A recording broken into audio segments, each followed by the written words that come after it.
Um, Thank you. and by the way, I had kind of an idea of where Rwanda is on the continent of Africa. I decided I didn't know how to spell it until I typed it in a number of times. And it's relatively small compared to some of the countries. So I took this map that I found on the internet, and that's kind of like the little red spot is where Rwanda is. And this is they're on the road series number 2, but the last one for number 1, not all the pictures got shown through, a problem. They all always happen. There's something every month. There's always something. So anyway, Anne wanted to finish up the Panama trip and then do the Rwanda, correct? I'm gonna do Rwanda first and then do Panama if we have enough time. All right, here we go. Yeah.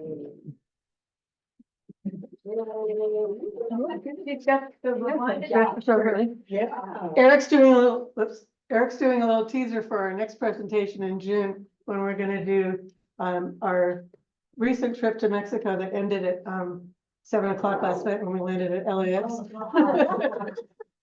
So I'm still not quite sure where I am, but Yeah. but part of our goal was to see the eclipse in Mazatlan that we did, and it was fabulous. So Let me get it started. Teacher's not in Spanish. Yeah. that's because we bought it on Amazon before we left. Because our first, it's actually for our 2 eclipses that we've seen. We saw the one in 2017 in Beatrice, Nebraska, and then the second one upgraded a little bit to Mazatlan. And my family's talking about now. My sister wants to go to Luxor, Egypt for the next one. Oh, you should do it. And then there's going to be a wonderful one in Australia in 2028. Oh, We got that one. I think everybody's going to Luxor though. I mean, it's just going to be so crowded. yeah. But we thought Mazatlan would be crowded. And we had a ball. It was really fun. Good. So, Keep them happy. I have to keep you happy a little. So I'll give you a little preface as to why we ended up in Rwanda. Originally, the ABA, American Birding Association, published a trip outline to Uganda. And it had 2 birds in their pictures that I really wanted to see. One is the shoebill, which is a stork with this massive, like football-sized bill. And the other is a black bee eater. Okay, let's go to Uganda. So, but then Uganda passed a horrible anti-gay bill, which included up to a death penalty for even being identified that you're gay, although it wasn't quite that, it was very drastic. So we basically, and Kathy and Charlie were going to go along with this to Uganda as well, and they felt the same way, and we just couldn't give our money to people who were going to do stuff like that. So the young woman who coordinates the tours for ABA got really busy really fast, contacted Rwanda because she found out through, the guides that were going to do our guiding in Uganda are women who've been trained to be bird guides. And they are also now operating in Rwanda to some degree and in Kenya as well. So she was able to find places for us in Rwanda to see birds with the same timing and basically the same cost as Uganda. Well, the problem was no shoebill and no black bee eater, but I managed. So in fact, I have a lot of slides to go through, so I'm gonna talk really fast once we get things up to be able to get Panama in too. But as I was going through stuff last night, I was like, oh, I should have put, no, don't, you can't put any more in here. And then so many pictures to add in. So it was a wonderful trip. And our guide that was, 2 guys that were with us, one was Katinka Doman, who's the ABA trip coordinator. And the other one was Patricia Kisimi, who's from Uganda, who's an absolute delight, smart, funny, very progressive, comes from a not so progressive family who still wants to know when she's going to get married and have kids. So she's gotten to the point where she only talks to her mother on the phone, and as soon as her mom brings that up, the conversation ends. But she wants us to come visit her in Uganda. It's just kind of like, maybe get that law fixed, I'll come see you. So it ended up being a fabulous trip. But we also, having been to Africa a time or two before, realized that going directly to Africa would have taken 25 hours of continuous travel, only not so continuous because you're in airports and airplanes. So we decided to do a stop off, and we discussed back and forth, where should we stop? So we ended up stopping in London. The weather was pretty good for London in December. We did get a little rain, but too bad. It was freezing, yes, it was cold, but we didn't have constant rain or anything, so that was good. And so we spent a couple of days there on the way, and then one night overnight to kind of stretch out from the airplane on the way back. So I have a couple pictures from that too, although I jammed them all in at the front. This is Panama, or is this? Yeah, that's it. That's the start, because what, no, I have fly-ins that come. I have text. It's not wrong. No, this is, so what we have on the screen right now, this is the, where we got to at our last, presentations. Just do it here, no, do it just down here. You can use this arrow to Okay. go forward. So now we're doing Rwanda, December 2023. Deal with. So on the road to Rwanda 2023, in which Anne and Eric and Kathy and Charlie see wonders of the world from Stonehenge to the Virunga volcano. And we have a camera here. Oops. Okay. I know it's good. So here's our abode in London, was this little hotel called the Arch Hotel, which is actually the former diocese home for this church that was right next door. And they were selling Christmas trees at the church. And this is how you get your Christmas tree home when you're in London. You put it over your shoulder. A local pub, which we enjoyed, was the Owl and Hitchhiker, which is named for Edward Lear's Owl and Pussycat and Douglas Adams' Hitchhiker's Guide to the Universe, because they both used to live there, near there. And it's an eclectic pub, as many of them are, but this was a collection of non-working speakers, and hair dryers hanging from the ceiling, kind of things. And it's a beautiful wooden owl in the back of the back room. Nearby, oh, stuff that you silly. Nearby was Whittington Park, so we did a little bit of birding in Whittington Park. And it's named from Dick Whittington, who had given up on London. He was leaving town, and he paused to rest in this area and heard a bell from a church summoning him to return. So he returned and became mayor of London 4 times. But apparently he had a cat that he was very fond of. So there's numerous depictions of the cat at the park. But my favorite was this like 8-foot tall topiary type sculpture of a cat with rosettes of leaves. So that was funny. Very entertaining. We So turn let's the see. lights down some, they don't have to be all. Uh, I'll take care of it. Yeah, get better color that way. Good idea. You want them all down or? All, I think all. Oh, yeah, that was a lot better. So common wood hedges were, yes, common, and you can see they're there with standard city pigeons, and they're big, great big birds. And the little European robin sang for us, Oh. which we always enjoyed. Cricket. Football going on everywhere, and we were watching an episode of the Vera detective series, and wherever they were up in Newcastle, they had a fenced in yard just like that for soccer. So I guess it's a thing in the parks. They also, my favorite part of the park was they had this cordoned off area, there's a little fence around it with all the kids' play things inside. No dogs allowed. So the dogs get the run of the park. The kids have to go inside. I like that. So we saw a missile thrush, which looks like a baby robin to me, and Eurasian blackbird. These are both relatives of our robins. And then we went to Stonehenge.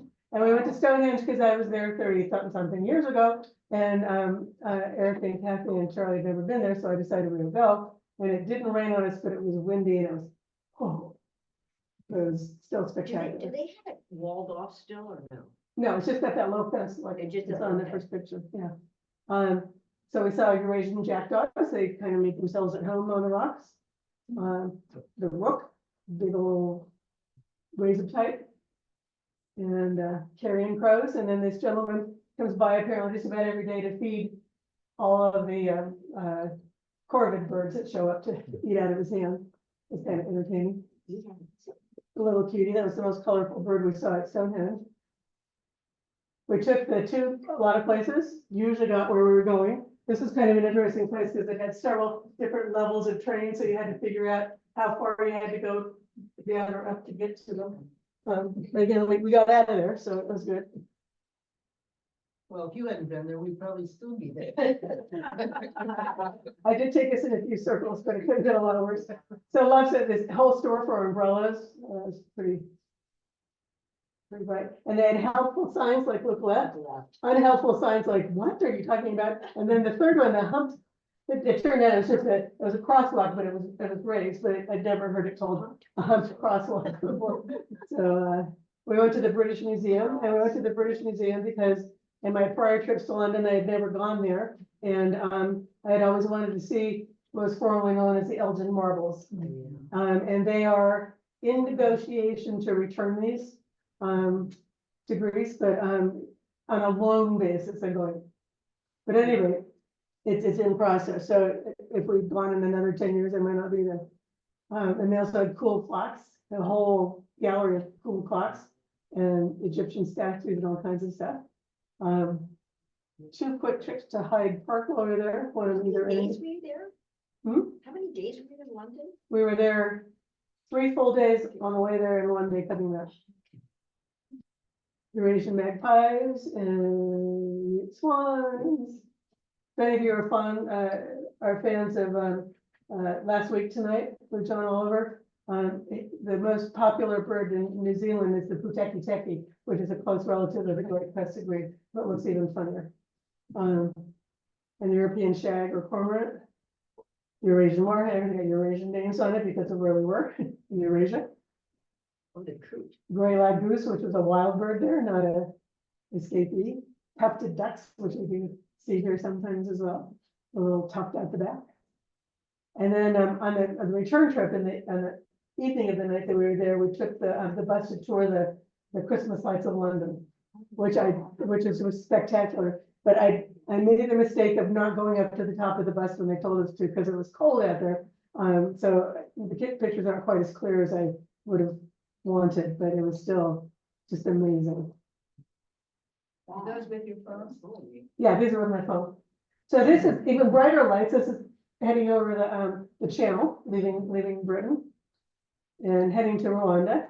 And as Anne said, it's a very small country, very densely populated. The median age is 19.4 years. We saw a lot of children, a lot of children. Life expectancy 67.4. There are 705 species of birds reported. Currently, there are 4 fairly commonly used languages. Kinyarwanda is the official national language. French used to be the most commonly used European language, but about 15 years ago, the government decided English makes more sense for switching to English. So you can pretty much tell how old somebody is by what their primary European language is. The younger people, all English, older people, French, or French and Swahili, and Kinyarwanda is kind of like everybody's talk.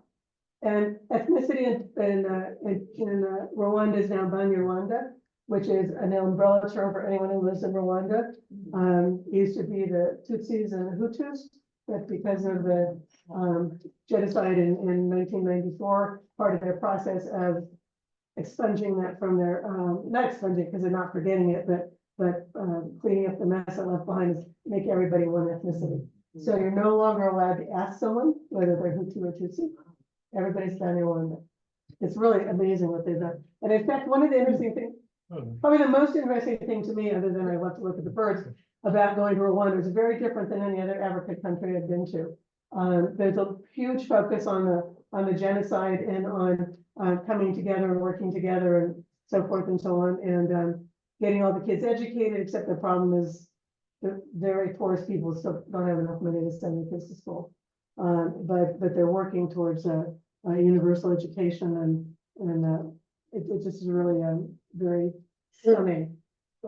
So that was the little picture. Here's a big picture of Rwanda. The red star in the middle is the capital, Kigali. One of the interesting things about language in much of Africa is that R's and the L's are kind of interchangeable. So the capital is Kigali or Kigali, and both are acceptable. Just depends on what comes out of your mouth at one time, I guess. I remember when I had a guide in Kenya on my very early trips, they had trouble. He said one day that we were looking at a lag blessed Lola, and we went, what? He said, plate 54. So we switched to plate 50. lilac breasted roller. Oh, yeah, I got it. So it could sometimes be entertaining, and our guides, we had to have a local guide with us at every place that we went to, and a young man had a laser pointer, and he said, follow my razor. But we did so. So there are 3 main national parks, and Akagera is the largest. It's the only one with large mammals in it. We visited all 3 of them, plus a couple of internationally recognized bird areas of birding importance.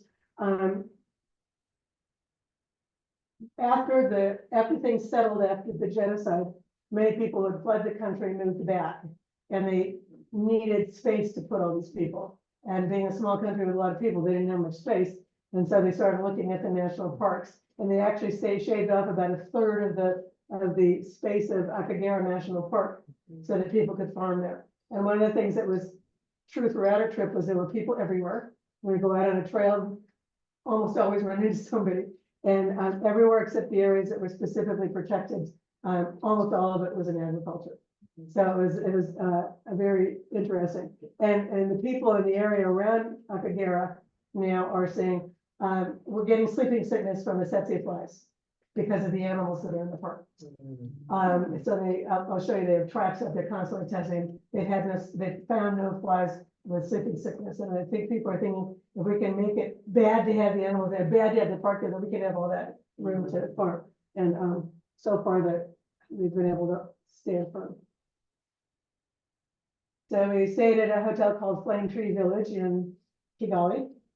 And we had this fancy room with an upstairs level with a living room and a kitchen dining area. And then downstairs, which was fine, except when you were trying to get your suitcase back up. Big bedroom, bathroom as big as our whole room in London was. It was really quite elegant. We spent the night, 2 nights there when we got there, and then 1 in transit going to the east part of the country, and then a couple coming back. So we got to experience the hotel a lot. So this is a view of our balcony, from our balcony to Kigali. The common bulbul was very common, first bird to greet us. Black kites were probably our most common raptor, mostly seen in flight, not always that close. And the first sighting of the red-eyed dove, and Patricia, our guide, said, there's a red-eyed dove. How can you tell? Because he says, I am red-eyed dove. I am red-eyed dove. Okay, got it. You are red-eyed dove. The restaurant and hotel were owned by an Indian man, so the food in the restaurant was Indian, and we got to know the menu very well. So this is Eric front left, Charlie in the back. I think Kathy's hiding in between. Bruce is really hiding back there. This is Katinka. I have a picture of her, and this is our driver, whose name we never really figured out until we got almost finished with the trip. But he spoke French, and so I saw him, so I surprised him with like 4 words of Swahili that I know. But one of the gentlemen on our trip was pretty fluent in French, so he sat up front and he just talked the whole time. So this is Patricia and Katinka, our guides. Our first little foray, black-headed weaver and making his nest. Ducks and ducklings. The female grosbeak we want to see pop out a bit. This is an immature black-headed heron, but you can tell he's related to a certain heron that we know. Long-crested eagle we saw several times. One of our first spots, you can tell how he got his name. In our first Malachite kingfisher, we saw a number of those. The national bird is the great crowned crane, and there aren't that many of them in the wild, so it's thrilling to see them on the first day flying by and salute. So Kigali.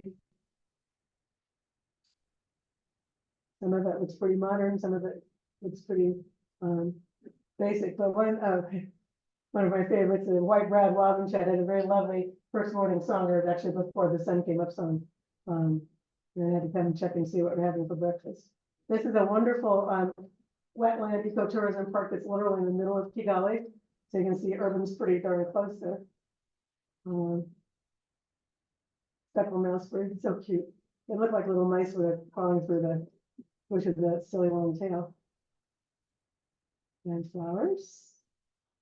Spur-winged goose and long-crested eagle, and you can figure out spur-winged goose, how it got its name. See a little hook on its wing. The stone chat is related to the one we saw in the original stone chat we saw. Saw the fan-tailed widowbird many times.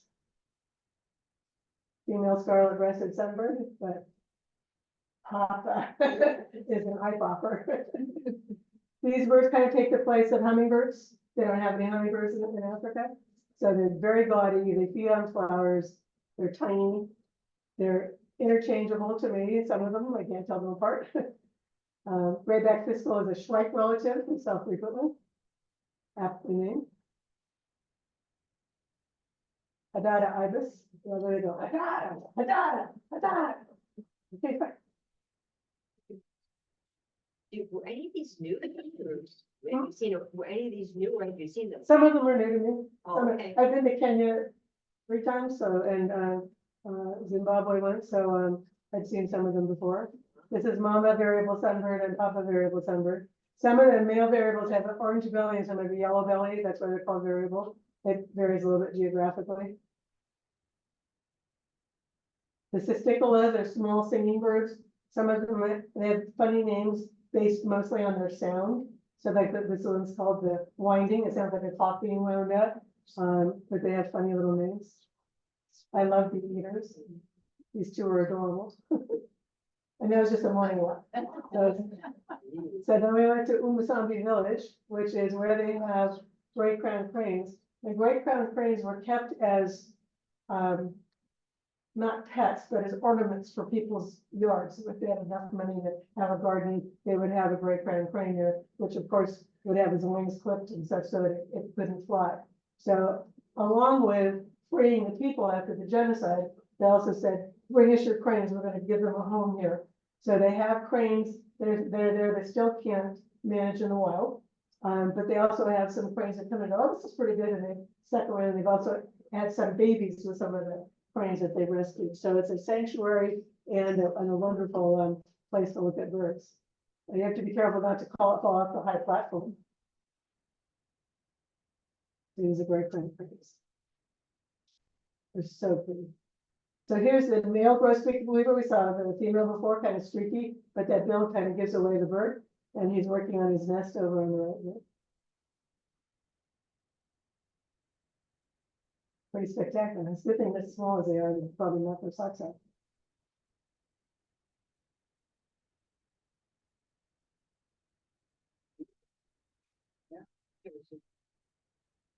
This bird, unfortunately, stayed up in the tree, but he's scarlet and black. It's just beautiful.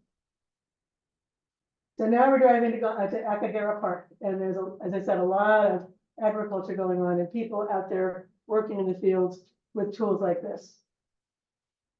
It's amazing. We can see some birds out there. These are people walking along. The roads were wonderful.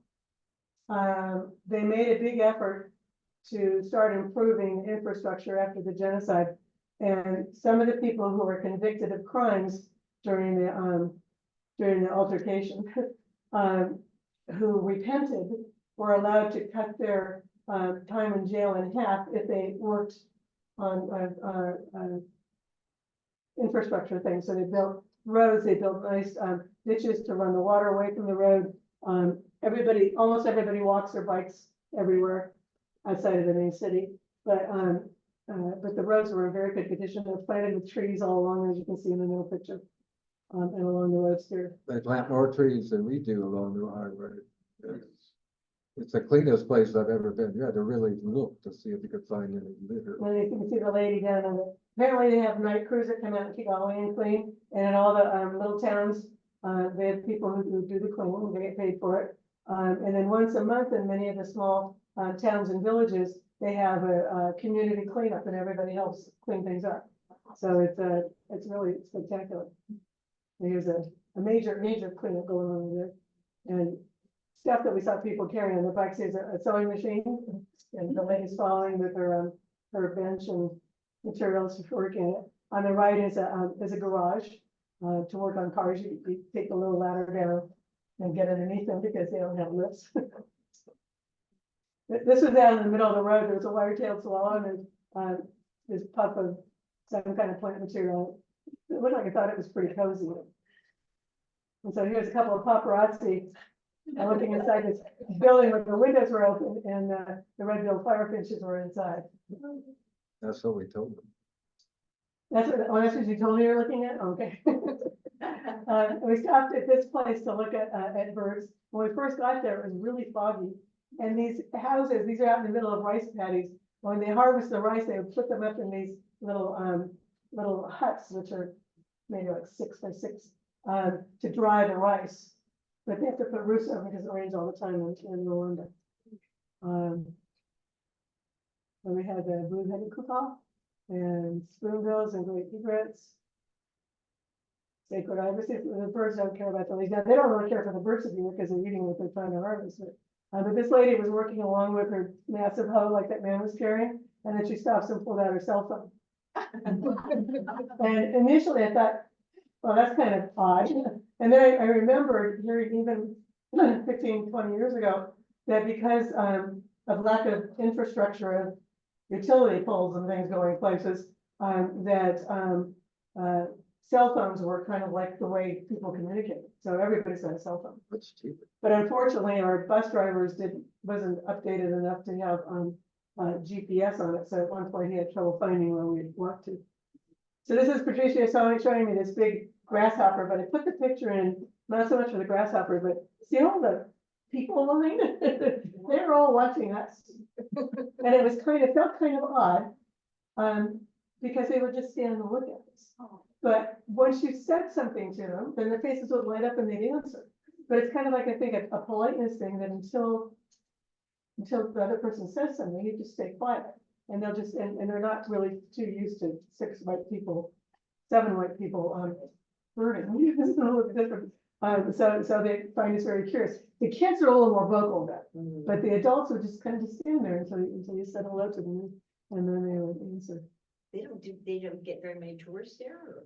Not outside of the Not outside And of really, the the tourism infrastructure is not where it is in Kenya, or even probably Tanzania, and certainly South Africa. I hope it gets better because it's a wonderful place to go birding, and it'd be nice if they come up with it. So the back there is Gina and Richard, their other 2 companions, and Katinka. And there's a baby swamp flycatcher nearby there. And more on those birds. African thrush, that one looks familiar. Hammercut, one of my favorite weird-looking birds. And a lilac-breasted roller, just a beautiful bird of the plains. And this weaver, I started to figure out his Is that name. a weaver? But as we were driving along, there were houses of varying degrees of complexity. All the houses are built of brick. Some of them have 1 window, some have 2 windows, and some of them are much more elaborate. Did I you mean, say fun. they built a brick? You'll see more about bricks. So we stayed at Akagera Safari Camp, which isn't actually in the park, it's nearby. It's a beautiful room. You got a giant bathroom, lovely pool. The official greeter near the front door was a Southern Red Bishop, who was a young guy who was starting into his molt when we first got there. And this is a little pond that was out front, attracting birds. Lawnmowers. Yeah, the lawnmower is out back. And this is the view from our dining room. And is the They bank, had chefs doing, especially breakfast, making omelets and so forth and so on. And one of the chefs was pretty dramatic. and is the dining room open air? No, it actually had windows, but we had critters coming in anyway. Wow, yeah. Arno's Chat, one of our favorite birds from there. And this One auger big buzzard, owl. this is an auger, not like the tool. This is an auger like bearer of good tidings type. Auger, something that augurs a good thing happening. So this is the auger buzzard. So I guess at some point somebody was impressed with it, bringing good news. But this one was hanging around by the pool one morning, so I took that with myself. This is the view from the hotel looking out. The hills on the back are Tanzania. The lake is shared by Tanzania and Rwanda. This moth got into the dining room. We thought at first it was a bat because it was so big. I put my chapstick down there so you can see just how big it was. And this other little pretty one was on our porch. I did those for Jess. So we finally got to the national park. I like the way they, nobody's gonna crouch at parking space. That's It nice. was outlined with rocks, so I like that. It was very effective. Lots of rules, can't go over 40 kilometers, don't sit on the top of your vehicle, don't get out of your vehicle, don't feed the baboons. Don't road trash. I like it very, and written in 3 languages, so in case you missed the, whoops. Looks like I didn't get my, this is a spur wing, lapwing. No, spur wing, yeah, all right, yeah, spur wing lapwing. And get that. So, ooh, looks like a unicorn. You know, it's the water now. You can see where these, there's actually the oryx, I think, that initially started that river, gorgeous butterflies too. And I think it had to bring a starling, you know. Bring someone, look like that, instead of what. Was he eating the butterfly on the left? Yeah. Really? Some odd looking birds. And one spotted wood dove is well named. And then see that. Baboons. Elephants. And then I put in one picture of baboons and then one picture of the elephants. I couldn't resist taking a couple more.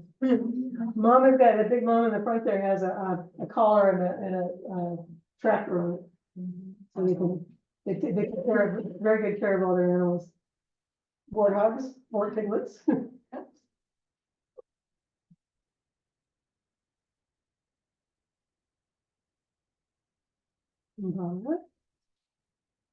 Oh, there's the battler eagle, one of my favorites. Battler is derived from a French word for acrobat, because they do all kinds of fun stuff in the air, I guess.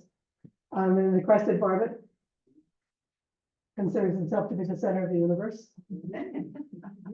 More fun bee eaters. Why is that? How is that they, are they really showy or? Yeah, they're showy and they're loud. They make sure you know they're there. Oh, okay, cool.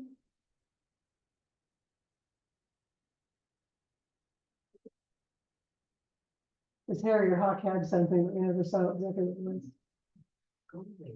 They go away bird because the first one that was named, go away. Did somebody check it first? Now there's a Tsetse fly trap. They're apparently attracted to blue and black. So the flies would come in there and then land in the collection, and so those were all over the park. They And here's actually a- don't have any tsetse flies at this altitude, but They actually did. They were in the back of our bus. you, was that Yes, altitude? yes, no, one of them didn't. I still haven't woken up. No. But no sleeping sickness in the park. And then the common bulbul, that was the one I showed you in the first picture. He's showing off all of his finer details in this picture.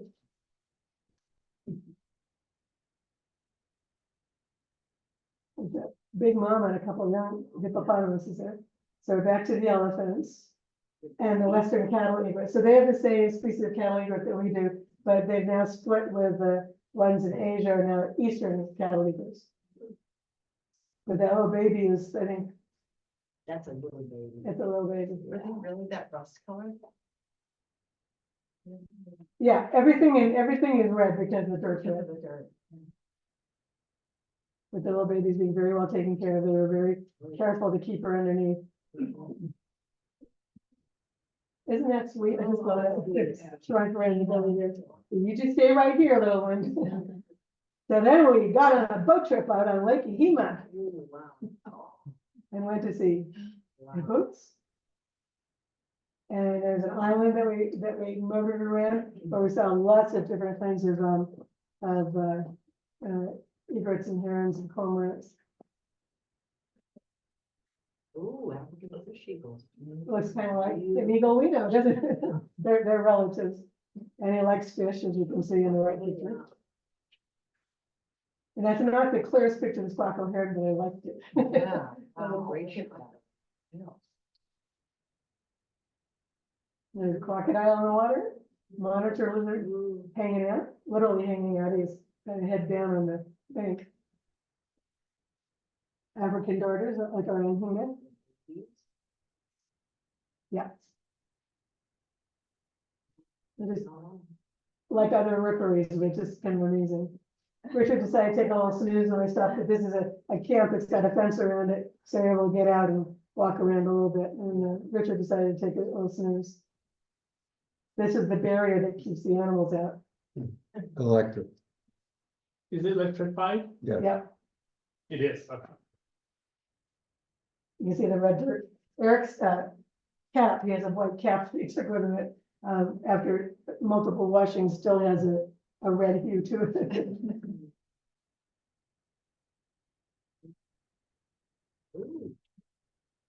Some things are fun, they have to stand on the highest thing, even in summer. That's what we saw some European shorebirds that we don't see. And then the frequent question was, see, this is how Patricia got around the razor part. See my green dots? So see my green dot, and look over here is what she said, look to the left of my green dot, and you'll see a pearl spotted owl.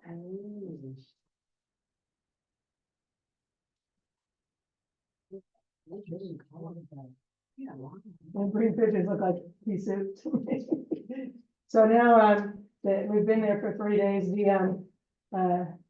our breeder has gotten, his color's coming in very well now, he's growing up. So this Hadada ibis taking advantage of the perch on a utility tower, so it reminds me kind of the vultures that we saw in Panama and just saw in Mexico, hanging out on whatever they can hang out on. So this is just driving along, the left picture was at a gas station, learn not to do, What's the last one? No. I think, don't leave your car running, Oh, is my interpretation of. Oh, and you can see in this, oops. Oops. No, this, okay, I'm getting ahead of myself here. So we visited the Kigali Genocide Memorial. There are memorials, almost every, even small town in the country has one. The largest is in Kigali. And this year is the 29th anniversary, last year was the 29th anniversary. So this year, literally 1 million people were killed in 100 days, starting April 7th, 1994. And it was, the memorial was very, very disturbing what people can do to each other. And what was, in some ways, maybe most disturbing is that it was started by people who were broadcasting on radio, telling lies, so people were getting the wrong information and being told that there were certain people who shouldn't be on the earth and that they should go out and kill them. So people were killing their neighbors, they were killing their godchildren, because sometimes Hutus and Tutsis that live in each other were actually good friends, but so just mostly not with guns, mostly it was with machetes in their hands or beating them. There's a story about a priest who said to everyone, come in the church, you'll be safe in the church. And then he had a bulldozer come and bulldoze the church and kill most of the people. I mean, just ghastly, but it's kind of like the Holocaust. It was very, very dramatic. And our bus driver was with us going in there, and he had tears in his eyes. I think he's been there many times. He said, "This is hard for you," isn't it? And I said, "Yes," and it was. But it was really very dramatic for you. So here we are. This is New Kigali. All the motorcycles you see over there on the left, those are moto taxis. And they're taking people places, and there's a very rigid helmet law. So every moto taxi, the taxi driver's wearing a helmet and is carrying one. Huh? I don't remember seeing any women moto taxis, did you? Hard to tell. True, when they're wearing the same clothes and they have a helmet on, they kind of all look alike, but they're everywhere, and it's very efficient because they go right around the cars. But much of Kigali was damaged during the genocide, so a lot of it's been rebuilt. But this is old Kigali, fairly strong Muslim influence in the city. Didn't see much of it outside of the city, but the most of the Christian people in Rwanda are quite conservative. And most people were pretty modestly dressed and so forth and so on. So this is part of, this was where Eric thought we should go, to the coffee shop there. If you saw Hotel Rwanda, this is the New Colleen Hotel, the actual original story place. And statue out in front of it. It was a beautiful hotel. So we went in just to sort of say we'd been there. And then Patricia and our bus driver went somewhere and didn't come back for like half an hour. And it turned out there was something wrong with Patricia's phone, so I went to the phone store to fix it, but so they had to, so it took a while. But we had no idea where they were. So dressed up for Christmas on the outside of the hotel there. This is Charlie and the ATM machine. Being checked out, and we drove by the US ambassador's residence.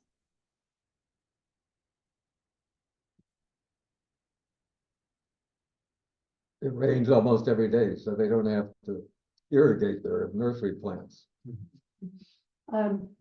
These kids are going off to school, so they're all dressed the same, kind of reminded me of the walking school buses up on TV.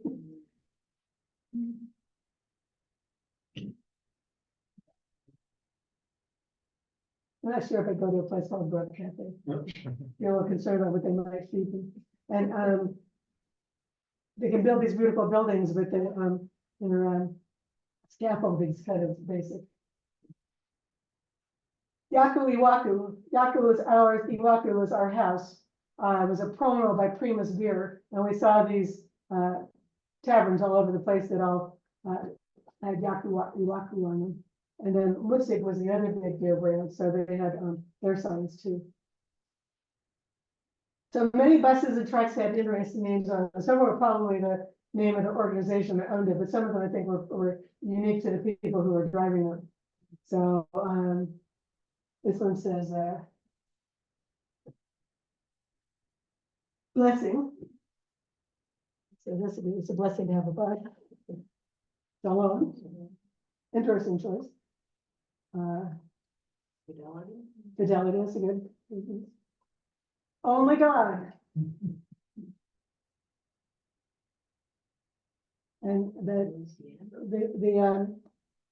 Kinyarwanda word at the top means in God we trust. God and win. I found it entertaining. Pied crow, this is a pretty ubiquitous bird. A little more fun than just a plain old black crow. So some examples of what people would push on their uphill, you push downhill. I think I don't want to go downhill with any of this stuff on the back of my bicycle. Well, I've read that bicycles are the most efficient means of transport, period. Yeah, I don't know if efficient is quite the right. They certainly are low pollution. But it's just, I mean, those guys in the middle have like probably about 150 pounds of bricks. Yeah. So here's one of the. What was all those plants that I saw? There are a lot of different things. I think those are palm phones. But they have these nice ditches along the road for the rain, but sometimes if you have a really big truck, you can get really stuck. And we saw a lot of stuck trucks. And also, why was that person carrying a bunch of palm fronds? I don't know, because somebody else wanted them, I suspect. So we went to Nyungwe National Park, which is quite a lovely physical presence and a nice view until it rained. Is this the new park? Is this the volcano park? No, That's very nice. fortunately, Volcanoes Park is just called Volcanoes Park. It's really Wow. quite nice, although we weren't being bothered by mosquitoes, so the netting was more than necessary. And this is the view at the back, and the new structure being built back there, the ramp leading up to it is all logs and sticks wrapped together with twine. Yeah, close up here. So we went in the Marari Trail, and it was just absolutely lovely. And no bugs? You weren't troubled by No. bugs? Mosquitoes? didn't even have to spray. So There's a nice trail, see the nice sunshine, and these interesting plants. Some fascinating birds, a great blue Toronto spelled like this, guy in this hill. And more sunbirds with their brilliance. And then it started to pour. And it rained really hard. And I was wearing my waterproof shoes, which had gotten me through everything until here, because the water on some parts of the trail was up higher than my shoe. I mean, they're just standard like tennis shoe types, but it was hard for my shoes to keep the water from pouring in from their side. So we got pretty well drenched, and we went back up to to the reception center and hung our clothes out to dry. This is Eric proving that he was hydrated once. And nice chairs on the back porch that we actually saw for sale later on. Lots of just beautiful flowers and cool. I wanted to call this bird Twin Spot, but there's another bird that's got that name. So. And this a neat bug on the left, and then this bug on the right. I was looking at it saying, God, that looks really real. It's got these two things sticking out, but it turned out up close. It was like Jeff showed us a picture of something like this that had the head that went way down. And so those are actually the antennae. Weird bugs. And these flies are actually the same fly, just a little easier to see the translucent wings on the right than just blends in with the flower on the left. Is that a lady? That's not a lady. No, but it kind of looked like it. It looks like, yeah. Another cool moth, and I did a close up to show the antenna. Wow. Moth antennas are feathery, but this one, because it's so big, is really obvious. They make a chili oil, puts Mexico to shame, from what we heard. And my brother, I gave one to my brother, who's a hot sauce aficionado, and he said, yeah. Put a drop on a chip, and that was enough for him. Is that a very hot sauce? It's very, very, very hot. Like ghost pepper hot? Probably more. Because Richard was quite a connoisseur of hot sauce, and he thought it was great. And that's our laundry trying to dry. We have 3 hotels. We're trying to get our laundry done. None of them, the dryers were working. So in a humid climate, 3-4 days, well, it was less wet than it was to start with. These are called Loess monkeys. It's named after a Belgian with a strange name. Because our guide, Katinka, is Belgian, and she said she'd never met anybody with that name, but they were kind of cool monkeys, kind of mischievous, so they knew where the food went in the trash bin. The one on the left is eating a chip. And the ruins are a Chiraco, not as big as the blue, but still every color in the rainbow. And loud. Orioles. And another bee eater. My collection of bee eaters grew in this trip. So the roads were good to start with, but some of the ones in the mountains are getting a little dicier. Huge trucks going through there. And another pretty moth. A relative of our white eyes that we have here now, but it stayed home in Africa. The best sense that we had, because usually it was raining. So this is Lake Kivu, which is between Rwanda and the Republic of the Congo now, I think is its name. That was that year when I was there. There's still some border issues based on the Hutu Tutsi issues. People who fled into the Congo don't want to come back to where it is, so they have fights about it. But people out working in the fields are chasing the birds away. So way up high on these wires were European bee eaters. And that is one of Charlie's pictures. Thank you, Charlie. This lady had a baby on her back and a pile of stuff on her head. And apparently things got a little unsettled, so she had to stop. I really felt like a paparazzi here. Stop and adjust the baby up a little bit higher so she could get the pile of stuff on her head and keep that. That's tough. Some more colorful birds. This man was out harvesting rice, I think. I think he was harvesting fodder for the cattle. Yeah. And the road leading down, paved roads are a lot better in this climate because otherwise everything washes away. And then they put open boards there to allow the rainwater to go down in the ditch.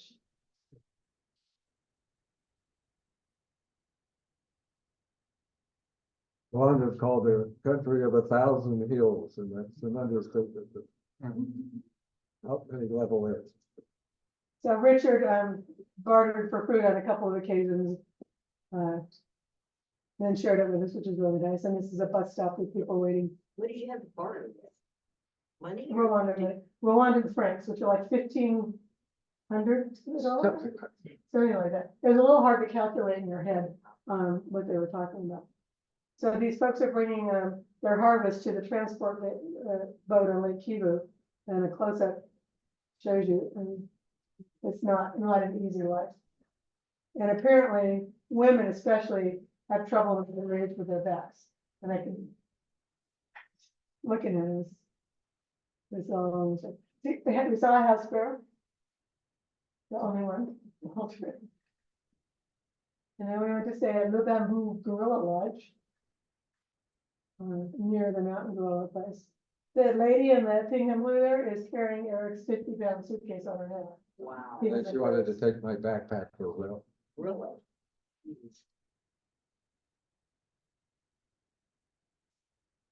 tail slipping when wet. It's pretty, it's pretty better. There's, sometimes when we're driving by in the village, the kids would see us and they get all excited and wave and go, Mzungu, Mzungu, which is Kinyarwanda for white people. Oh. One time we were driving along and all of a sudden in through the window, clears about white people. Oh, somebody's been to school. They don't sniff it. A few long. These are ladies who were gardening next door to the hotel. And this is Patricia with the gorilla statue to make the gorilla lodge. And this is one, just to call it what that wasn't named for its sound, was named for somebody. That's our bus going in. The clearance on the bamboo is just exactly the bus size. And oops. Next to the RV on the side there, it said smoking area, but he never explored what that meant. So these are some of the Virunga volcanoes, shared with Uganda and Zaire, and these are the home of the mountain gorillas. And Diane Fossey of her location, which was actually in Zaire, I think. And so we went to Volcanoes National Park. Oops, I didn't highlight pintailed white up it. It's like we see down in Orange County.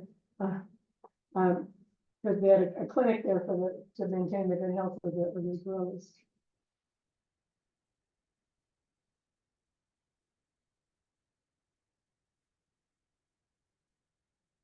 And this is where Richard went up to see the mountain gorillas on this trip, and the Guardian Village was where he could start at, so we went over there to wait for him.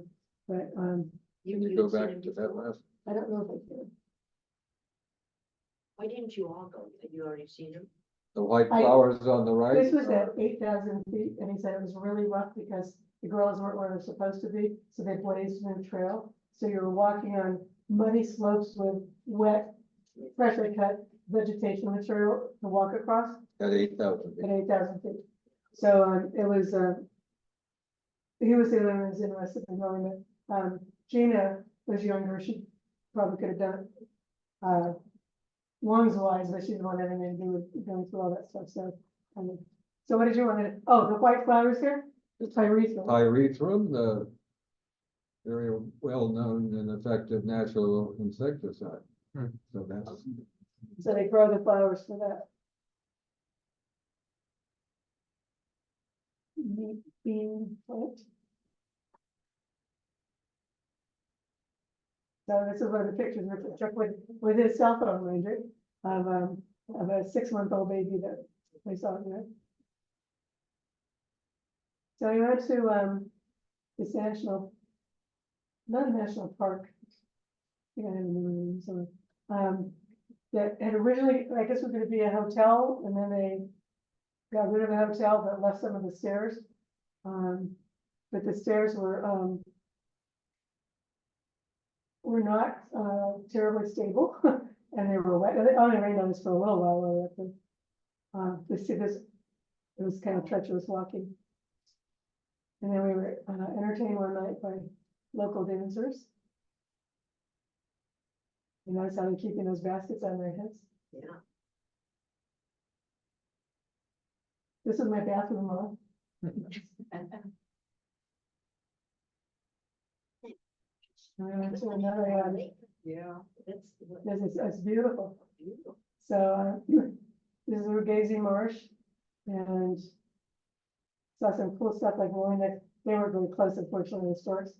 And another otter buzzard showing off. This is, how you make a living. We're Let's see, Just almost following an the law. hour or two.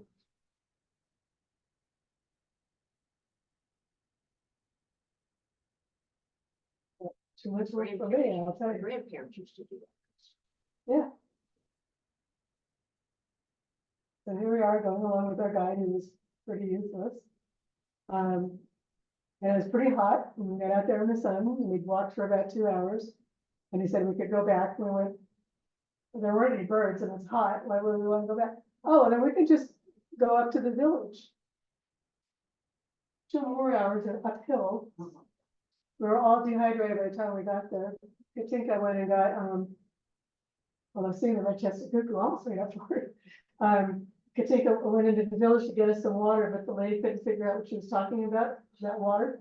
And and it turned out she didn't have any when she figured out what Katinka was talking about, but she came back with, like a sweet lemon lime sodas, which I probably would never get anywhere near with, but it sure tasted good.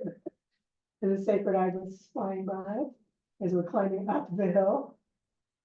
So it was interesting, they're growing eucalyptus here and bananas. And that's the trail that we came up, and then we came around here, and now we're up here, we had been down there. It was a long morning. What did you see at the top? Did you go to the village? We finally found the village, where the children thought we were very amusing, and that was where, our guide didn't have, GPS to figure out where we were. So he's trying to figure out where we were. Kathy was trying to get that to us. But, we saw these Mexican sunflower plants, which we have in our backyard, a big monster one. And at first I thought it was for decorating because it's pretty, but it turns out it actually has nitrogen fixing properties, and throughout tropical Africa is used to help improve the soil quality. So you get two bonuses there. Oh, we forgot to bring the painting here. The ladies on the left inspired Eric to buy a painting. Do that again? The ladies on the left, we have a painting of ladies in native. That one right Garments. there? That it right there? That one right there? Oh, he did bring, oh, he's surprised me. We bought that, it's actually back at the Gorilla Village, and, the man that sold it to us said it was painted by, how old was the boy? Pardon? How old was the boy who painted the painting? I'll tell you when we turn the lights on. Okay. Anyway, it's a cool painting, but then we saw these ladies are just like the ladies in the painting. Those are empty water bottles. She's carrying. They did some woodwork along the road as well, although they had some of them had, chainsaws. But you can see the agriculture right up to the road and right, it's almost straight down, it's not easy work. And the smoke going up there is making charcoal. This is a bridge we drove over twice. This is neat, this is a, Ellen DeGeneres, this is Diane Fossey Gorilla Education Center. Why is it named with all those names? Because Ellen DeGeneres gave them money to have it named after Diane Fossey, who was the first person to really study the mountain Why goat. was her name included? The lady who paid for it, Yeah. because she paid for it. It's hers. We stopped at the La Josa River. Did you see gorillas in the gorilla thing? No, that was where you met to take your bus to the group of gorillas that you went to, but we didn't, most of us didn't go, you know. But it was sugarcane market day, so that was kind of interesting, everybody what stops at sugarcane to sell at the market.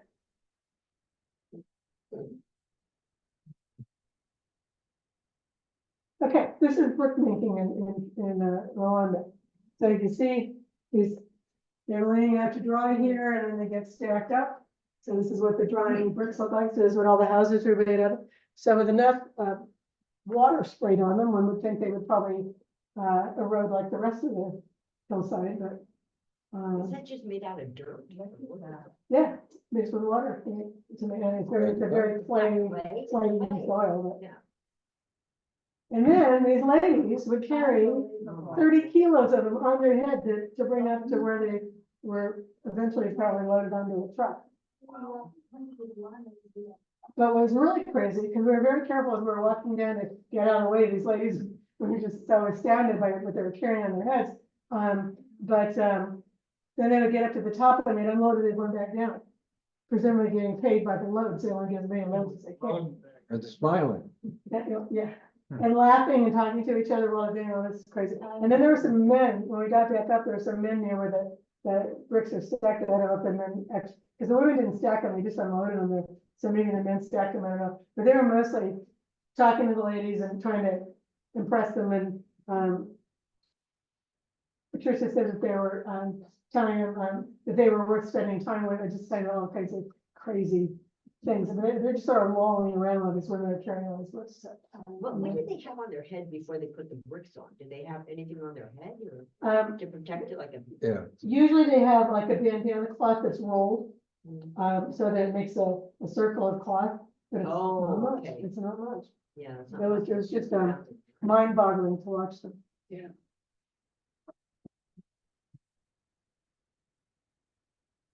I like the name lizard buzzard. The gentleman on the right is holding two strings that are attached to these strings that have the bottles on them.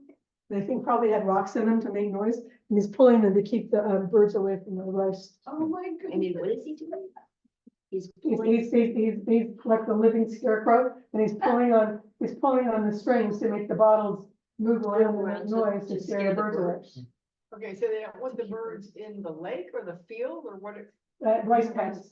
What? Oh, on the rice paddy. Yeah, they're growing rice in front of them and across the channel in the river there. Is anybody fishing in any of these places, like in the streams or the lakes or anything? Lake Cuba, we saw people out fishing. I showed those two boats with Right, yeah. those are net, fishing boats. And then there were a couple of men who were out in canoes who were fishing. Mhm. I don't remember seeing a whole lot of others fishing. This is a beehive. We saw them in a lot of trees where they were much harder to see, but this one was right out in plain sight. People would, create these enclosures to keep the bees safe from the rain and stuff like that, so they could go and get the honey from the people around the honey. You ready there? There's no sound. Is he- Eric's actually singing "I'm Burning in the Rain." He made up a song for entertainment. The sound, it's like a game. Gotta use the lake. Of course, and because it was getting close to Christmas, he's wearing his holiday sweatshirt, Yeah. which actually the sweatshirt smelled pretty good because at night, especially up here, got. You feel it. It's just the world. No, we're not to be holiday yet. We'll have to redub that. Yes. I'm so glad you put that in. Didn't get a real good look at the giant kingfisher, but there's a big kingfisher. And another gone with gorgeous colors.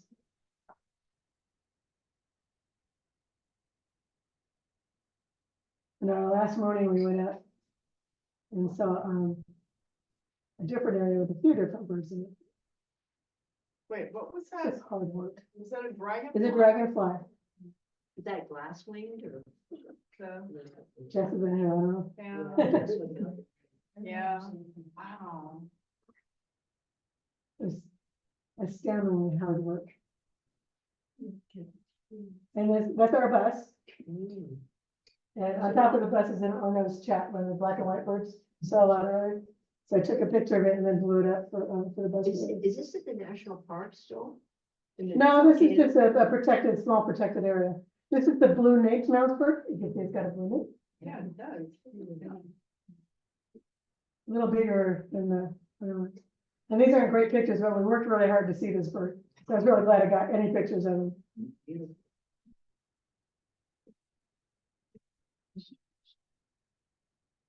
education is free, but, and you saw a couple of pictures ago, the uniforms. Seems like a throwback to colonial days, but that It probably is.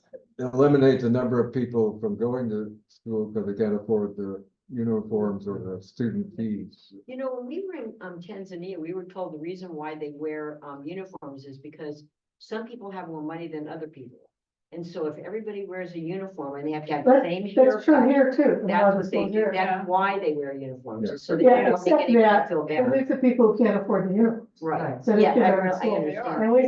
And we saw kids wearing pants that had, I mean, the crotch was entirely ripped open or, I mean, just very, very meager clothing on some of them. And then they have trouble getting people to go all the way through secondary education because the family wants them out. Yeah, All of this, in the field. there's only 18% of the population has a salary. All the rest of this is communal agriculture.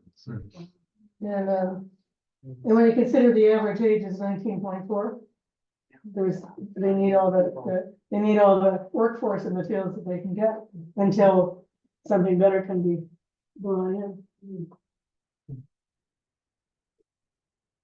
We're back into Kigali, which still has some cobblestone streets. So does Mexico, by the way. There's Katinka and Patricia being serenaded by Eric with his, I forget which song. Oh, Much too wonderful. you're much too wonderful. And then the sunset as we left Rwanda. You know, it looks like a very safe country. It looked like it was very safe there. I never, Never. even going to the, except for Charlie's unfortunate event with the ATM, but going to the ATMs in the city, wasn't any problem at all. So I don't know if it's just that we stayed away from or they kept us away from the difficult areas or what, but. I don't I never know, felt- I think there's a pretty low incident of minor, criminal activity, but community sense and all that.